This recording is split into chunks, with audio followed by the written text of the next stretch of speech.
ملک میں بڑھتی ہوئی مہنگائی کے باعث جہاں ہر طبقہ سے تعلق رکھنے والے شہریوں کو شدید مشکلات کا سامنا ہے، وہیں ماہ رمضان میں اوپن مارکیٹ میں زمین پر اگنے والی سبزیوں اور فروٹس کے ریٹس آسمان سے باتیں کر رہے ہیں۔ ماہ رمضان میں مانا ہمدانی کے سبزی فروٹ فروش نے 20% رعایتی قیمت پر سبزیاں اور فروٹس دینے کا اعلان کر دیا۔ دکاندار کا کہنا ہے کہ ماہ مقدس میں رضائے الہی کی خاطر تمام اشیاء ضروری کی قیمتوں پر 20% کمی کرنے کا مقصد مہنگائی کے اس دور میں عوام کو اپنی مدد آپ کے تحت ریلیف فراہم کرنا ہے۔ اس موقع پر دکاندار کا کہنا تھا کہ عوام کو ریلیف دیتی پیوں، ماہ رمضان ہے، بالکل 11 مہینے کمن دوں گے، 1 مہینہ نہیں کمانا۔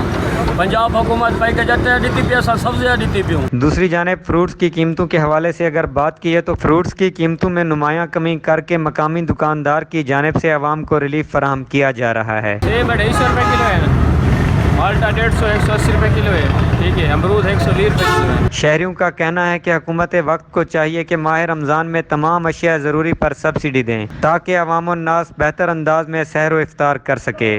علی رضا ہمدانی، سچ ٹی وی، کوٹ چھٹا۔